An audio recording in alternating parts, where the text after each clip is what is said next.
Every year I return to Sweden to visit family, and this winter I made it back to Stockholm for the holidays. Of course, a trip home isn't complete without indulging in some of my favorite foods and discovering new ones. From classic Swedish pastries to fine dining, here's everything I ate in Stockholm and my honest ratings. One of the first places I visited this trip was Kassen Bistro, a refined yet cozy spot where my mom and I enjoyed a lovely dinner before a Christmas concert. The menu beautifully blends Swedish traditions with some French influences. We shared a classic Swedish starter, hash browns with Kalix bleak roe, creme fraiche, onion, and lemon. If you visit Sweden and see this on the menu, you should definitely order it. It's a true Scandi dish and one of my favorites.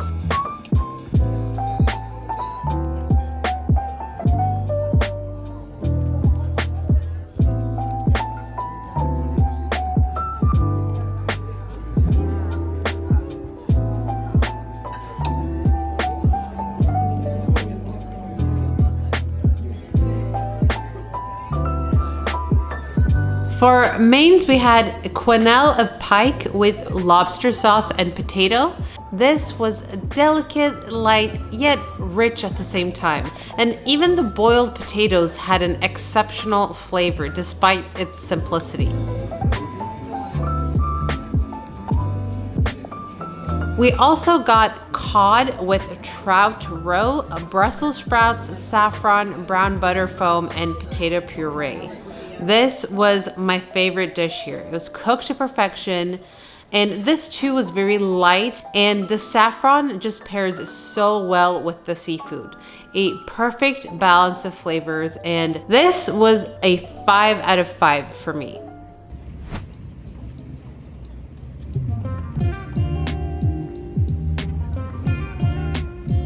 Next up, we have Sweets by Camilla. The founder of this confectionery or patisserie shop is Camilla Hamid, and she actually started as a home ec teacher who was running a blog on the side. The blog became really successful. She became a famous baking influencer. Today, she's a big name in Sweden and has opened her own confectionery.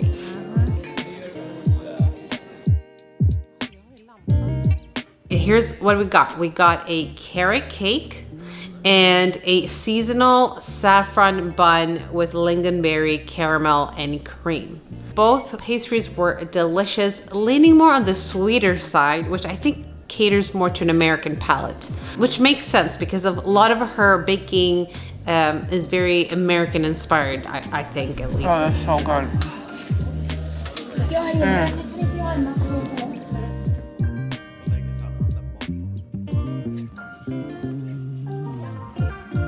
I really enjoyed both our pastries, and I like the whole shop. I'd definitely come here again, but I do have some other ones that I like a tad bit more. So for that reason, I give this place a 4 out of 5. Very sweet, but I like it. It's more sweet than usual Swedish cakes. It's more on the American side, but it's lemony, zesty.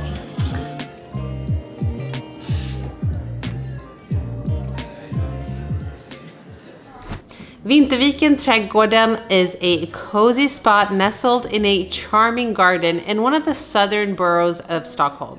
I came here with a friend to grab lunch and drink coffee and just hang out for a few hours. They have an enclosed restaurant area where they serve food, fika, and drinks. The food was vegan, and while I'm a meat eater, I found my meal very satisfying. Though the only thing I will say was slightly too salty. Coffee is half off during lunch, so we enjoyed a cup and also bought a cinnamon bun. Not the best bun, but the overall ambiance made up for it. I will say their homemade hot apple cider, which is made from their own apples, was absolutely fantastic and warmed us up on this cold winter afternoon. During the winter, the garden is open for people to bring their own sausages and grill over an open fire, making it a great community spot and great for families with kids. And during the summers, of course, the garden is open as an extension to the restaurant. So you can come here with a book, a cup of coffee or grab a lunch here. It's very cozy and beautiful. I would say this is a great place for locals, or if you're in Stockholm during a longer period. Probably don't need to make the trek if you're a tourist, but again, if you're here for a longer time, I think this is definitely a spot to check out. And based on the food and overall experience, for me, this was a 3.8 out of 5.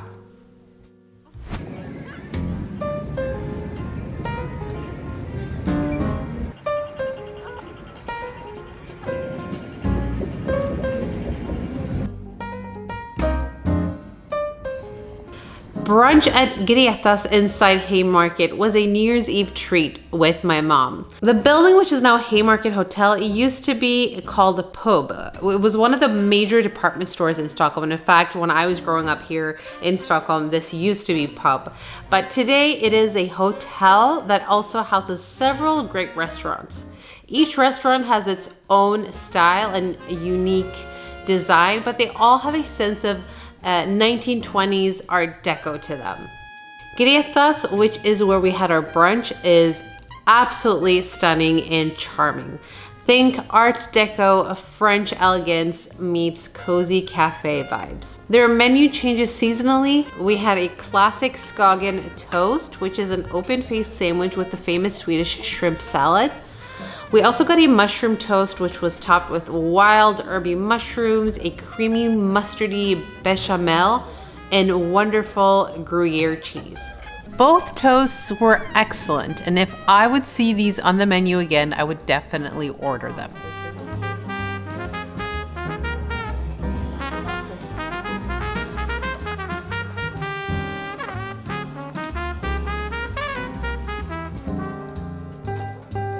We also got a plate of scones that was served with whipped cream cheese, a lemon curd, and a fig jam. And to go along with all this, we had some champagne and tea. A beautiful way to start the last day of the year. And this was a 4.5 out of 5 for us.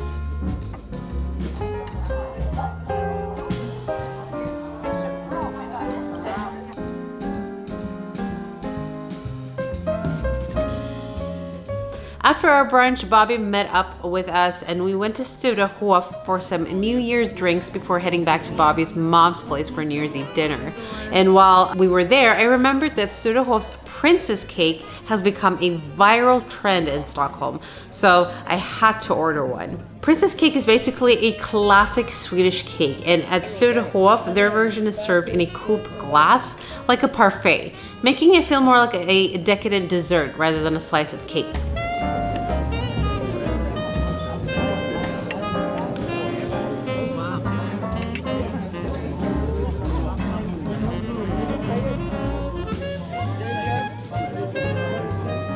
This was creamy, custardy, and so worth the splurge. I really enjoyed this.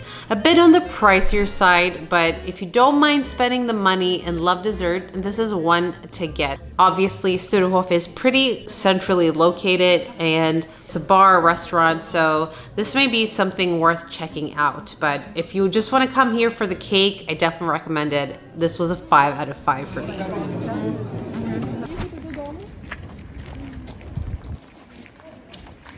Socker is one of Stockholm's best bakeries, and for good reason. They even made the bread and the dessert for the Nobel Prize banquet in 2024. We tried 3 different pastries, a blueberry mascarpone cruffin, a lemon cheesecake with poppy seed on top, and I think it was instead of a Danish, and also a saffron bun with white chocolate cream and caramel. Every bite was perfection. I can't tell you which one I enjoyed more. And I'm so happy we were 3 people and all 3 of us were up for sharing because we were able to taste different kinds of pastries here. And just a heads up, they change their pastries very regularly. Nonetheless, all their stuff is really good. So you have to visit this place. A 5 out of 5. If you enjoyed this video, stay tuned for part 2 as I share everything I ate in Stockholm and my honest thoughts on those experiences. So make sure to hit the subscription button and the bell button to get notified when that next video comes out. Until then, I want to thank you for watching, and if you enjoyed this video, please give it a thumbs up and let me know your thoughts in the comment section below. See you in the next video. Bye!